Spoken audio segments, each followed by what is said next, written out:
जय हिंद दोस्तों। आज हम बात करने वाले हैं एक ऐसे चैप्टर के बारे में जो सिर्फ एक चैप्टर नहीं है बल्कि हमारे सभ्यता का दर्पण है, जिसको हमारे राष्ट्रपिता महात्मा गांधी जी द्वारा लिखा गया है, जिसका नाम है इंडियन सिविलाइजेशन एंड कल्चर। यह ऐसे हमें यह बताता है कि भारतीय सभ्यता इतना शक्तिशाली क्यों है और पश्चिमी सभ्यता से क्यों अलग है, और यह चैप्टर आपके आपके एग्जाम में कितना मायने रखता है। आज हम टोटल कंप्लीट डिस्कस करने वाले हैं इस वीडियो के अंदर में। तो चलिए वीडियो को स्टार्ट करते हैं। स्टार्ट करने से पहले आपसे एक छोटा सा रिक्वेस्ट है, अगर वीडियो को लाइक करके चैनल को सब्सक्राइब कर दीजिएगा। तो चलिए वीडियो को स्टार्ट करते हैं। तो देखिए, ये ऐसे किसके द्वारा लिखा गया है, तो इसका ऑथर है महात्मा गांधी जी द्वारा लिखा गया है, जिसे हम लोग ऑलरेडी क्या कहते हैं, फादर ऑफ द नेशन, यानी कि बापू कहते हैं, राष्ट्रपिता कहते हैं। तो चलिए कुछ हॉट टिप्स देख लेते हैं इस चैप्टर के बारे में। तो ये प्रोज सेक्शन से है और जिसका नाम क्या है, Indian civilisation and culture. Indian civilisation and culture, भारतीय सभ्यता, भारतीय भारतीय सभ्यता एवं संस्कृति, भारतीय सभ्यता एवं संस्कृति संस्कृति। और यह किस टाइप का यह एक एसे है, यह एक एसे है और इसका इसका राइटर महात्मा गांधी द्वारा लिखा गया यह एसे। गांधी जी अब चलिए गांधी जी के बारे में कुछ बात करते हैं। गांधी जी का जन्म 2 अक्टूबर 1869 ईस्वी को हुआ था।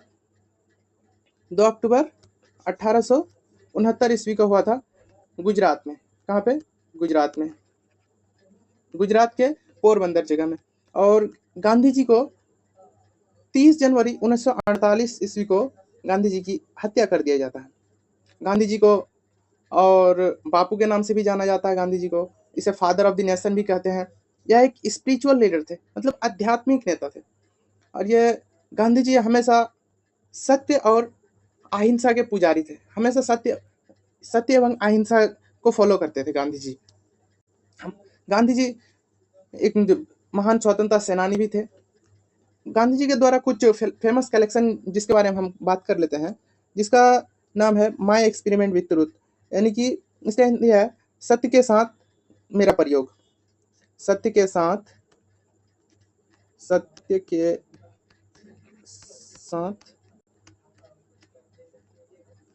मेरा प्रयोग। Young India, Village Swaraj, Mahatma Gandhi was more spiritual leader than a politician. Gandhi ji एक आध्यात्मिक नेता थे, राजनीति से ज्यादा। Gandhi ji use truth and non violence Gandhi ji used truth and non violence as the chief weapons against British rule. Gandhi ji सत्य एवं अहिंसा की राह पर चलते हुए खिलाफ लड़ाई लड़ते रहे। और गांधी जी का कह सकते हैं हम लोग कि गांधी जी का भी हथियार नहीं उठाया। गांधी जी का मेन हथियार क्या था? ट्रूथ एंड नॉन वायलेंस, यानी क्या कह रहा है, truth and non violence as the main chief of Mahatma Gandhi, chief weapons of Mahatma Gandhi used against किसके? ब्रिटिश। हम आगे बढ़ते हैं। Mahatma Gandhi completely dominated Indian politics from 1915 to 1948। Gandhi ji का वर्चस्व बना रहा हमेशा 1915 से लेकर 1948 तक। He died at the hand of fanatic Nathuram Godse. 30 जनवरी 1948 ईस्वी को सुबह जा रहे थे गांधी जी पूजा करने, तो उसी वक्त नाथुराम गोडसे ने गांधी जी की हत्या कर दी। और my experiment with truth is the autobiography of Mahatma Gandhi. Gandhi ji द्वारा लिखा गया उसका खुद का बायोग्राफी है, my experiment with truth, Gandhi ji द्वारा खुद लिखा गया है। तो चलिए बात करते हैं इस ऐसे में गांधी जी क्या कहे हैं इंडियन सिविलाइजेशन, भारतीय सभ्यता के बारे में। तो चलिए कुछ ब्रीफ में देख लेते हैं, उसके बाद फिर हम इस चैप्टर का ऑब्जेक्टिव क्वेश्चन करेंगे। तो आइए देख लेते हैं। Indian civilisation and culture has written by Mahatma Gandhi. सभ्यता एवं संस्कृति महात्मा गांधी जी द्वारा लिखा गया है।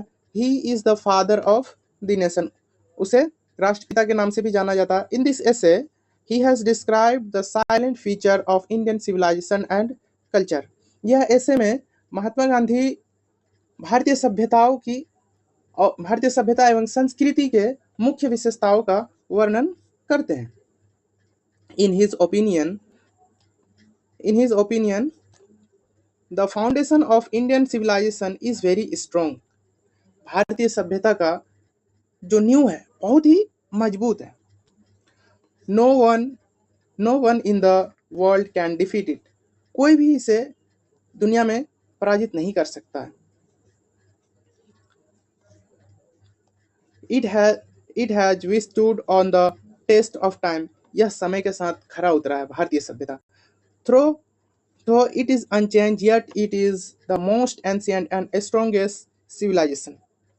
यह अब तक ज्यों का त्यों है और यह समय के साथ खरा उतरा है और यह पूरा विश्व का सबसे प्राचीन और मजबूत सभ्यता है। Neither the old civilization of Rome, Greece, and the modern civilization can match Indian civilization. ना तो रोम ना तो रोम और ग्रीस की सभ्यता है, ना ही आधुनिक सभ्यता भारतीय सभ्यता की बराबरी हो सकता है।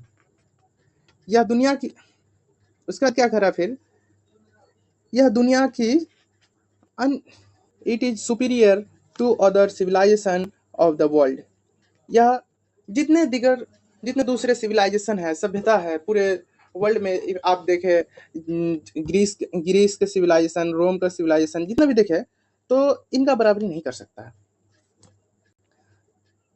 Civilisation is the code of conduct added to morality.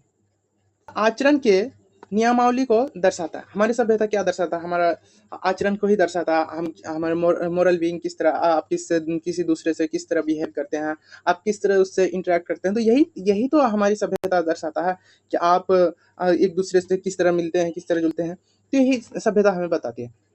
तो नेक्स्ट हम बात करते हैं, आगे बढ़ते हैं। Morality. The Western civilization, on the other hand, is based on worship of material and increase of want. पश्चिमी सभ्यता किस पर आधारित है?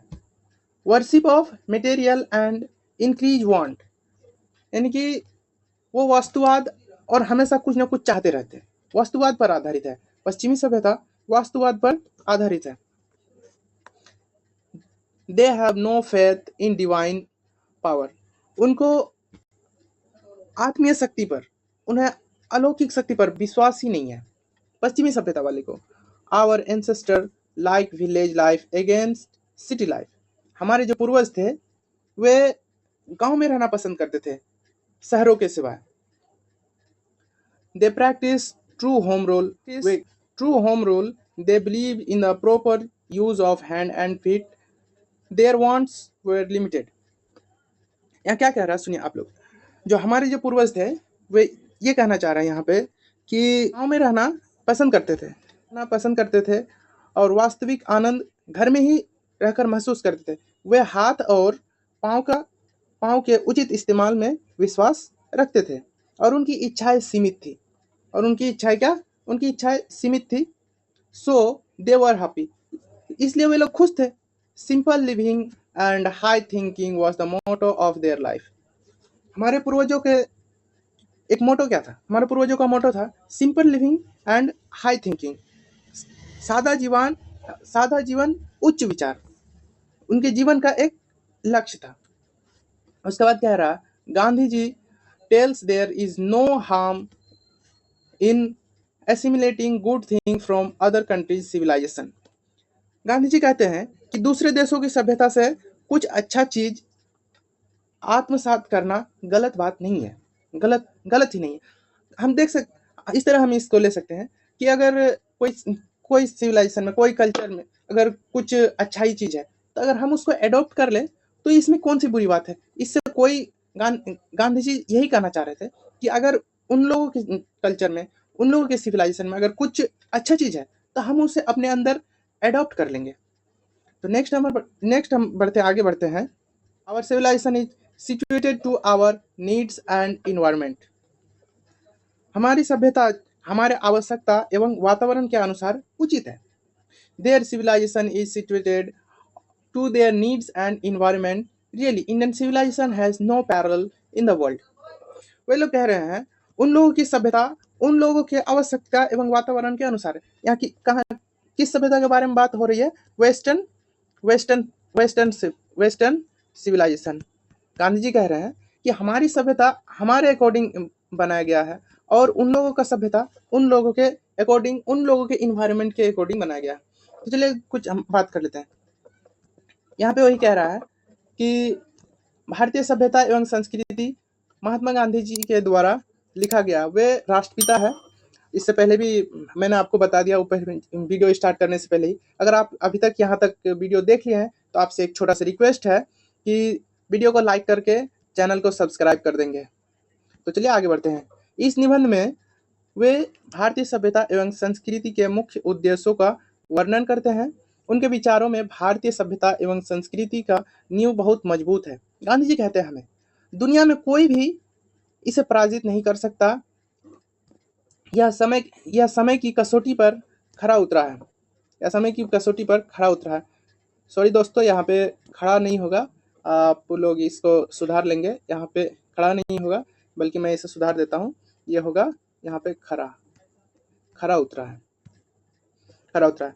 यद्यपि यह अपरिवर्तनीय है, फिर भी यह सबसे पुरानी और मजबूत सभ्यता है।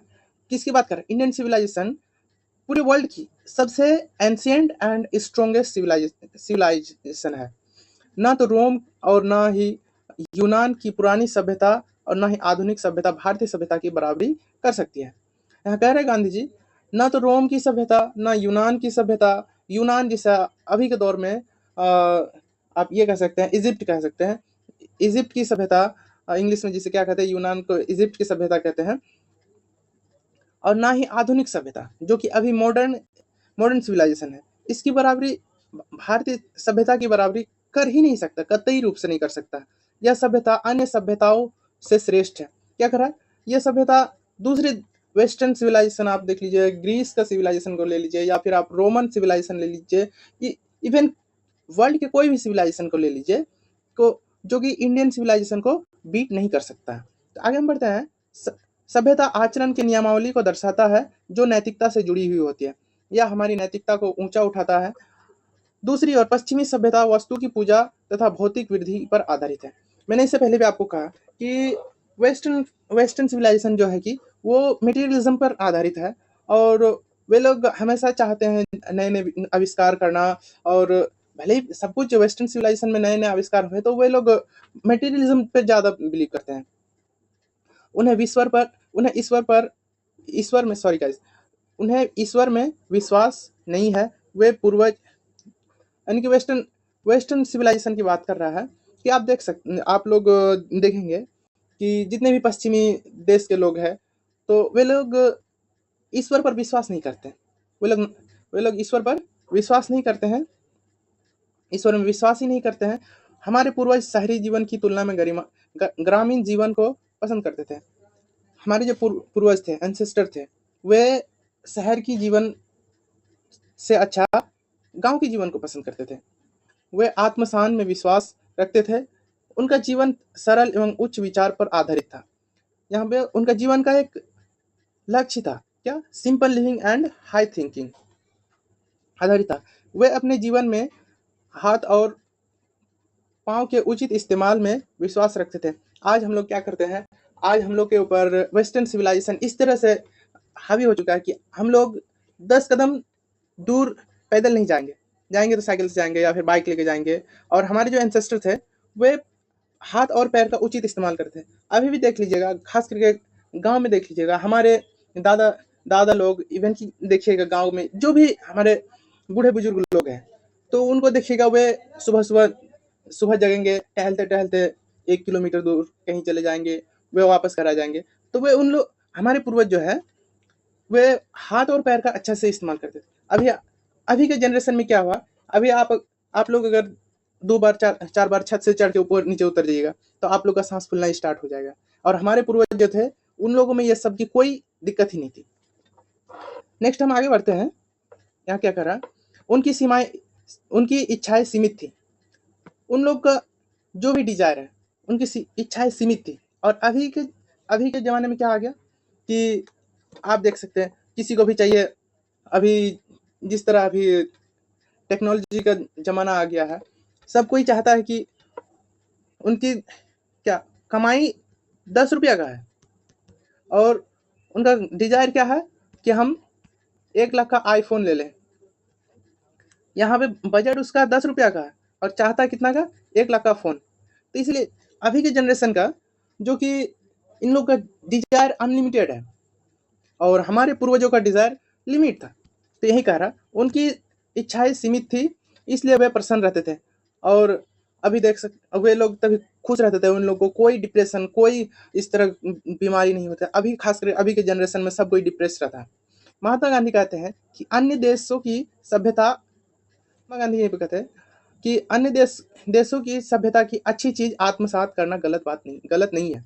यानी कि अगर कोई अच्छा चीज़ है दूसरे कल्चर में, तो उस अच्छी चीज़ को हम अपने अंदर एडॉप्ट कर लें, ये कोई गलत बात नहीं है। हमारी सभ्यता हमारे आवश्यकताओं एवं वातावरण के अनुसार उपयुक्त है। गांधी जी कहते हैं, हमारी जो सभ्यता, हमारी जो कल्चर है, हमारे हिसाब से परफेक्ट है। वास्तव में भारतीय सभ्यता समानांतर दूसरी सभ्यता कोई नहीं है। रियली इंडियन सिविलाइजेशन जिस तरह है, भारतीय सभ्यता जिस तरह है, इसके पैरेलल आप देख सकते हो, कोई सिविलाइजेशन आपको मिलेगा ही नहीं। इवन कि बहुत सारा सिविलाइजेशन इस दुनिया में आए और वो आके फिर चले भी गए, खत्म भी हो गए।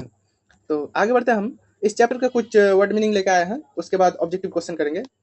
यहाँ पे क्या कर रहा है, जैसे कि हमको मिला डिस्क्राइब। डिस्क्राइब का मतलब क्या होता है? वर्णन करना। मैंने आपको पहले ही बताया कि this essay has been described by Mahatma Gandhi, यानी कि वर्णन किया गया। उसका बाद साइलेंट फीचर मतलब मुख्य विशेषताएं।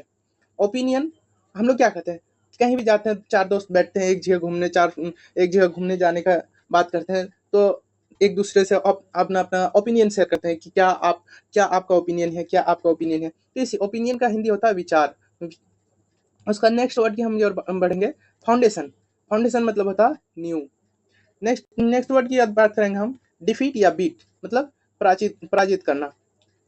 विथस्टूड मतलब खड़ा उतरना। अनचेंज अपरिवर्तनीय। कंडक्ट का मतलब होता है व्यवहार, आपका व्यवहार किस तरह का है, यही इसका मतलब। मोरालिटी नैतिकता। इलेवेट्स मतलब ऊपर उठना। धीरे धीरे हमारी सभ्यता जो है धीरे धीरे समय के साथ ऊपर उठता गया है, इसीलिए तो इसी को कहता है it is unchangeable and unbeatable. Indian civilisation को ही कहा जा रहा है इट इज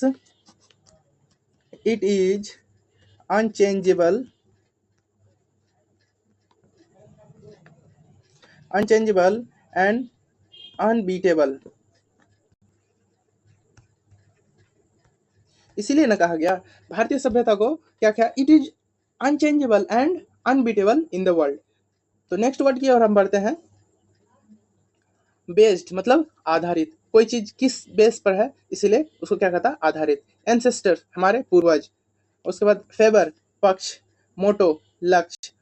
हमारा क्या होता है, हम सबका अभी एक ही मोटो है क्या, कि इंटर एग्जाम 2026 में होने वाला है और ज़्यादा से ज़्यादा मार्क्स लेके आए, खास करके फर्स्ट डिवीजन सब कोई का एक डिज़ायर होता है, चाह होता है कि एक सबका एक मोटो होता है कि हम 10th पास किए, अब उसके बाद 12th पास करेंगे, 12th एक अच्छे नंबर से पास करेंगे ताकि उसके बाद आगे चलिए हम सेंट्रल यूनिवर्सिटीज़ में जाएंगे ग्रेजुएशन के लिए। ग्रेजुएशन कर लीजिएगा आप, उसके बाद आपका एक लाइफ का मोटो है। इसीलिए कह रहा है कि मोटो का यहाँ पे कह रहा है, मोटो यानी कि लक्ष्य। आपका लाइफ का क्या लक्ष्य है? कोई आईएएस बनना चाहेगा, कोई आईएएस बनना चाहेगा, कोई आईपीएस बनना चाहेगा, कोई कोई कुछ भी बन सकता है। कोई चाहेगा कि मैं इंजीनियर बनूं, कोई चाहेगा इंजीनियर बनूं, कोई डॉक्टर बनूं, कोई कुछ। तो इसीलिए हर एक का लाइफ में एक मोटो होता है।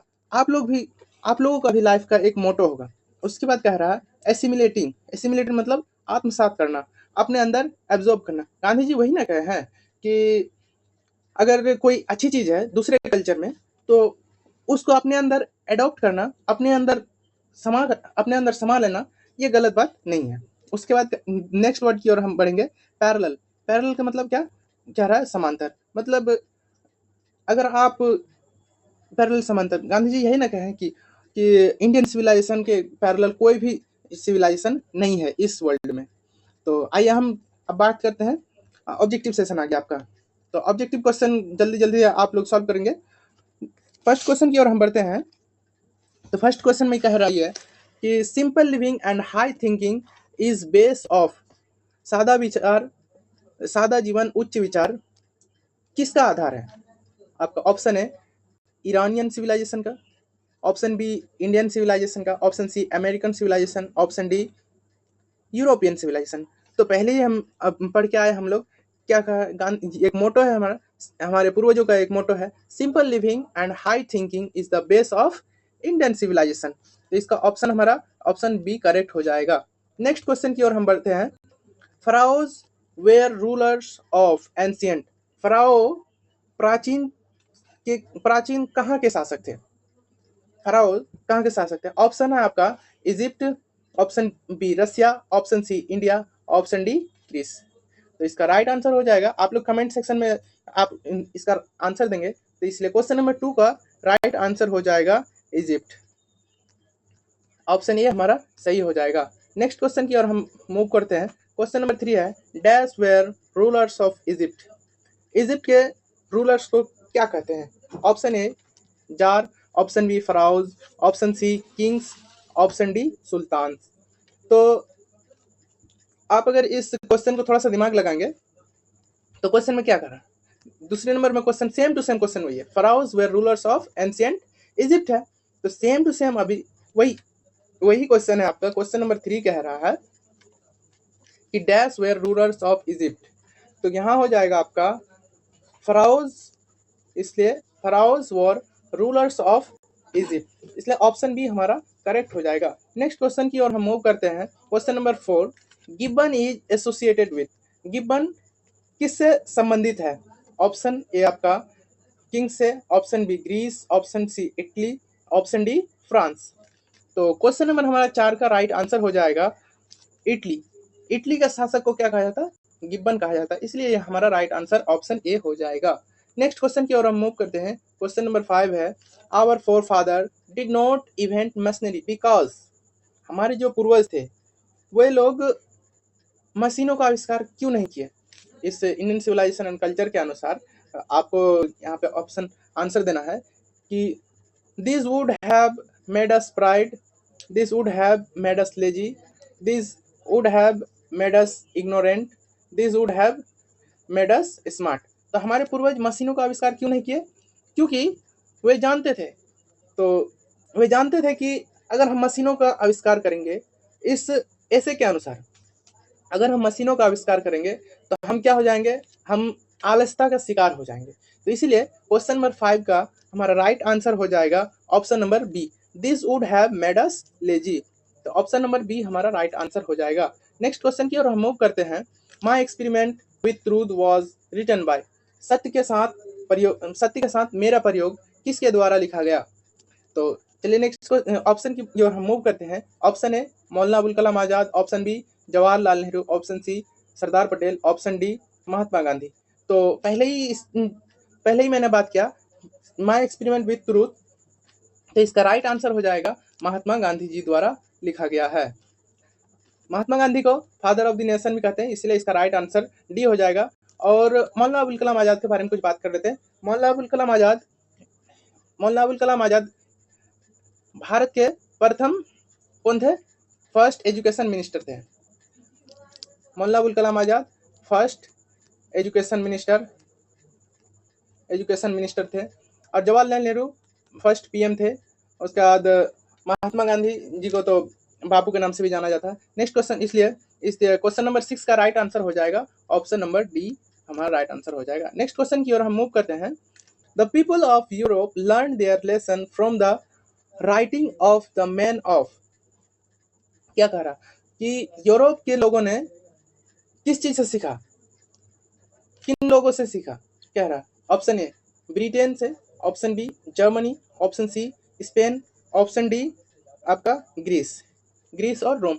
तो यूरोपियन लोग किन लोगों से सीखा आपका कि ग्रीस और रोम, तो इसलिए इसका राइट आंसर हो जाएगा डी। नेक्स्ट क्वेश्चन की ओर हम मूव करते हैं। क्वेश्चन नंबर 8 हमारा कह रहा है mind is a restless bird dash the more it gets the more it wants. Option A dog, bird, monkey, cow.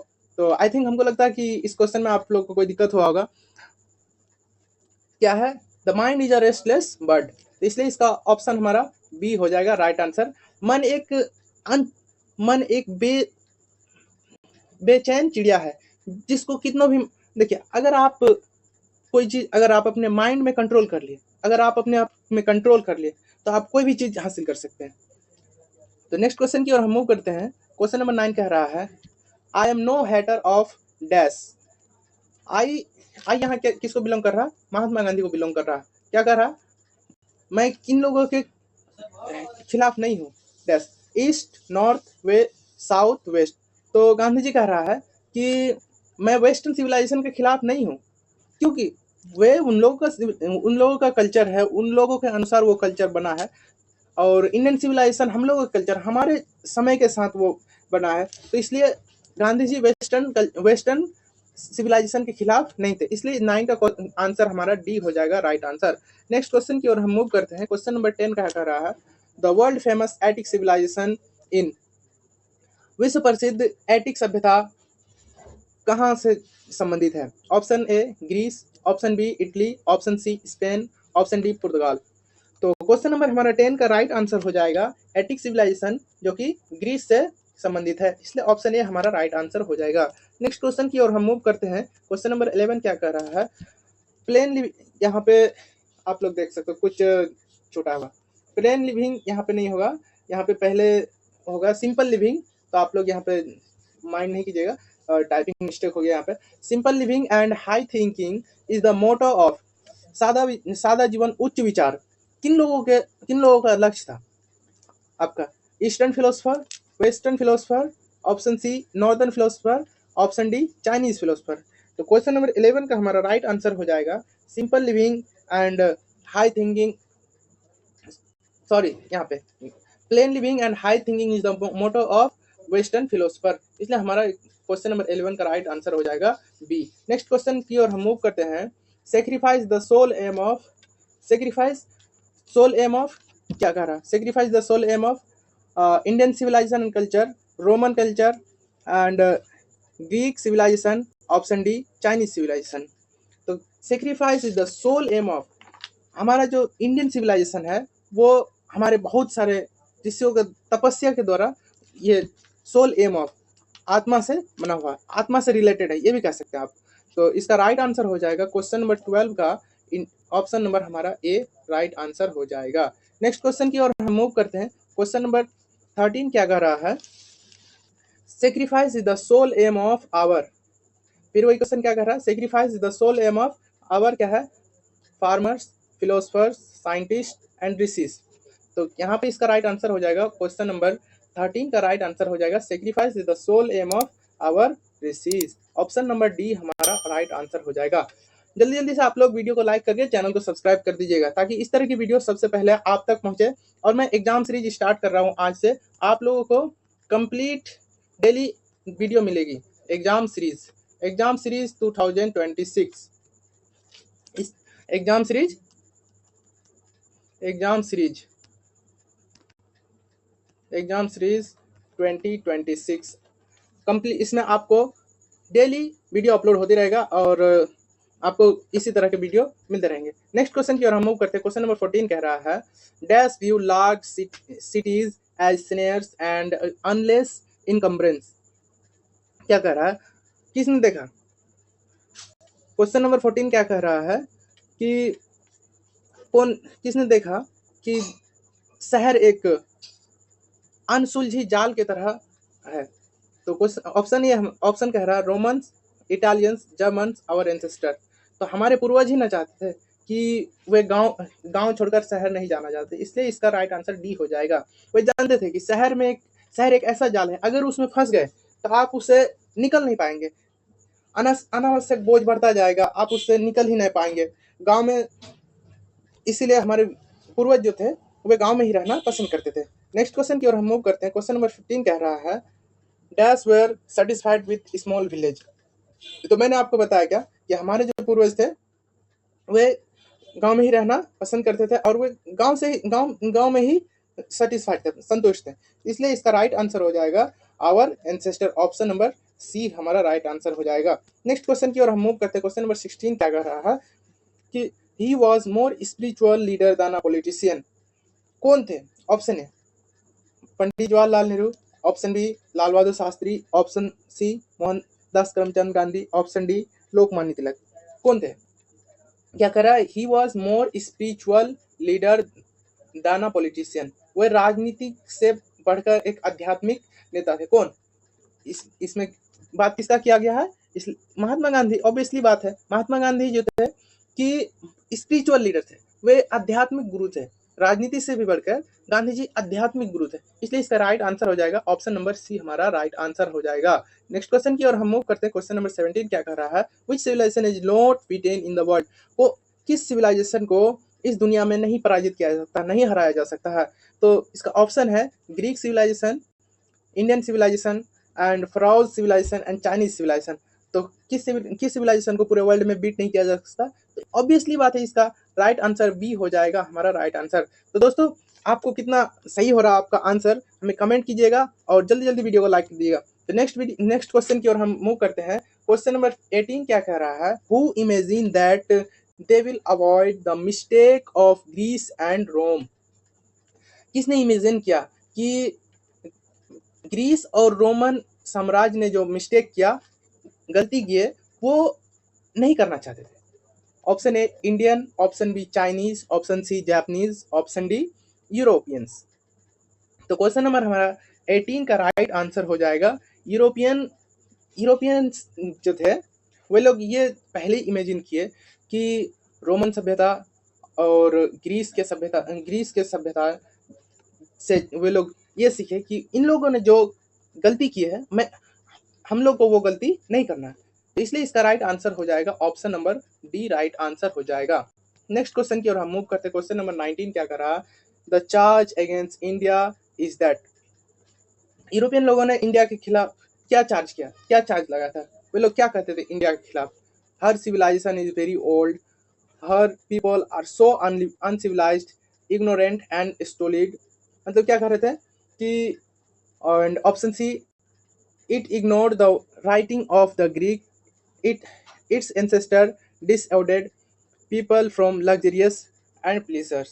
लोग क्या क्या पश्चिमी सभ्यता, भारतीय सभ्यता के बारे में क्या कहते थे कि वे लोग यही ना कह रहे थे कि वे लोग जैसा है वैसा ही रहना चाहते हैं। और आप ये भी देखिएगा कि हमारे आज के सोसाइटी में बहुत सारे ऐसे आप ऐसे व्यक्ति को देखेंगे कि जो जैसा है वो अपने अंदर चेंज नहीं लाना चाहते।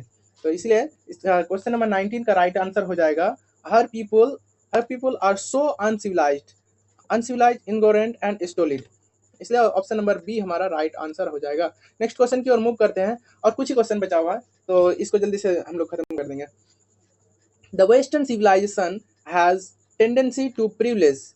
Option A paternity, option B morality, option C materiality, option D dominancy. तो क्वेश्चन नंबर हमारा 20 का राइट आंसर क्या हो जाएगा?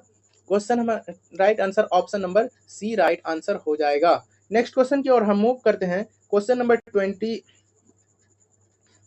21 की ओर हम मूव करते हैं। इंडियन सिविलाइजेशन इवेलुएट द, क्या कर रहा है, किसके साथ?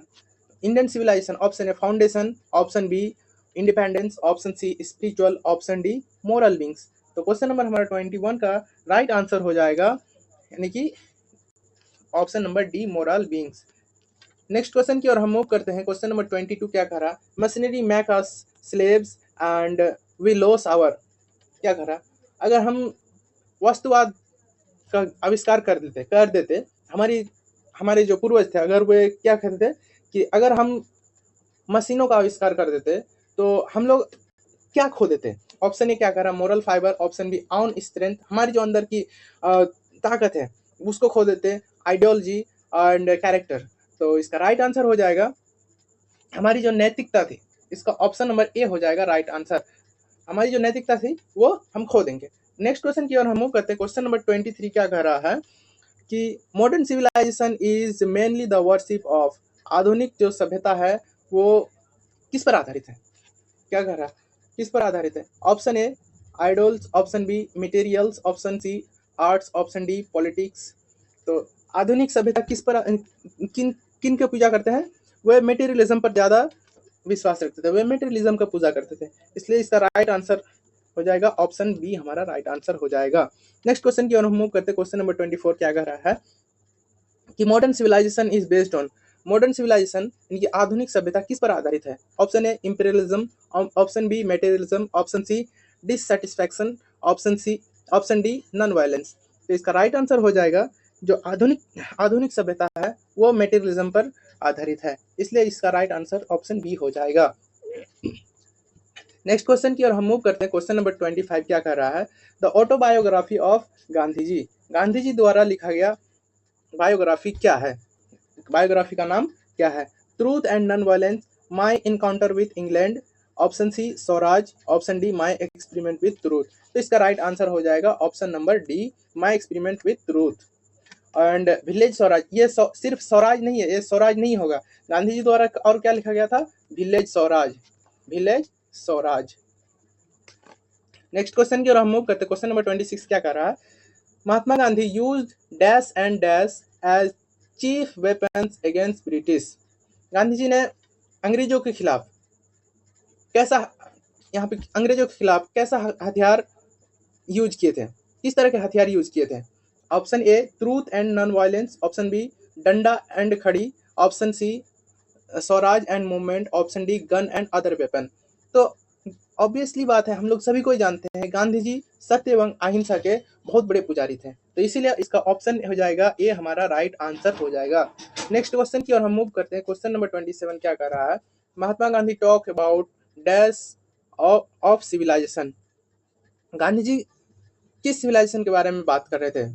टॉक अबाउट, तो इसका ऑप्शन हो जाएगा bold foundation, option B sound foundation, option C immovable foundation, option D ancient foundation.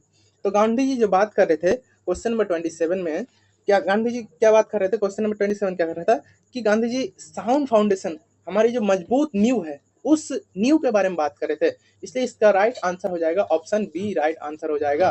Gandhi ji talks about sound foundation of Indian civilisation, भारतीय सभ्यता के मजबूत नींव के बारे में बात कर रहे थे। भारतीय सभ्यता को कहा गया ना, it is unchangeable and unbeatable in the world. Next question की ओर हम मूव करते हैं। क्वेश्चन नंबर 28 क्या कर रहा है? I believe that civilisation India has dash is not beaten in the world. अभी पहले हम बात किया, तो इसका राइट आंसर हो, इसका ऑप्शन हो जाए evolve, option B evolve, option C develop, option D made. तो इसका राइट आंसर हो जाए क्वेश्चन नंबर हमारा 28 का इवॉल्व, इसलिए इसका राइट आंसर हो जाएगा option number A. Next question की ओर हम मूव करते हैं। क्वेश्चन नंबर 29 क्या कर रहा है? Nothing can equal the dash sown by our ancestor. किस चीज के बराबर नहीं है जो हमारे पूर्वज बो के गए हैं? Option A believe, option B culture, option C civilisation, option D seed. इसका राइट आंसर हो जाएगा option D seed. Nothing can equal the seed sown by our ancestor, हमारे जो पूर्वज है वो एक ऐसा बीज डाल के गए हैं भारतीय सभ्यता का, जो कि अभी तक ज्यों का त्यों है, अभी भी एग्जिस्ट करता है। नेक्स्ट क्वेश्चन की ओर हम मूव करते हैं। क्वेश्चन नंबर 30 क्या कह रहा है? But India is still somehow or other sound at the dash at the, option A क्या कह रहा है? Development, option B in cold culture, option C civilisation, option D foundation. तो हमारा 30 का राइट आंसर हो जाएगा ऑप्शन डी हमारा राइट आंसर हो जाएगा, ऑप्शन डी हमारा राइट आंसर हो जाएगा। But India is still somehow or other sound at the foundation. Next question की ओर हम मूव करते हैं। क्वेश्चन नंबर 21 क्या कह रहा है हमारा? In the midst of all India remains dash and that is her glory. Option क्या कर रहा है? Progressed, option B hindrance, option C immovable, option D adulterate. तो हमारा क्वेश्चन नंबर 31 का राइट आंसर हो जाएगा, हमारा राइट आंसर हो जाएगा option number D right answer, option D नहीं होगा, हमारा ऑप्शन सी राइट आंसर हो जाएगा, ऑप्शन सी राइट आंसर हो जाएगा। तो ये था। नेक्स्ट क्वेश्चन की ओर हम मूव करते हैं। तो ये आपका ये चैप्टर समाप्त हो गया। यहाँ पे आपका आंसर की है, आप लोग अपने अपने आंसर की से आंसर मिला लेंगे। आप लोग बताएंगे आपका टोटल 35 में कितना सही हुआ। आप लोग बताएंगे 35 में कितना सही हुआ। चलिए आज की वीडियो को आप यहीं समाप्त करते हैं। अगर आपको ये वीडियो पसंद आया तो चैनल को लाइक कर देंगे और चैनल को सब्सक्राइब कर देंगे ताकि हमारी वीडियो सबसे पहले आप तक पहुंचे। बिना किसी देरी के हुए आप अपने दोस्तों फ्रेंड्स के बीच शेयर करें ताकि वो भी इंटर 2026 में ज़्यादा से ज़्यादा इंग्लिश में मार्क्स गेन कर सके। और नेक्स्ट वीडियो आप किस टॉपिक पे चाहिए आप हमें कमेंट कर देंगे ताकि मैं भी उस टॉपिक पर वीडियो बनाने की कोशिश करूंगा। तो तब तक मिलते हैं किसी और नए वीडियो के साथ, इसी तरह जोश और जुनून के साथ। तो मिलते हैं किसी नेक्स्ट वीडियो में, तब तक के लिए थैंक यू सो मच दोस्तों।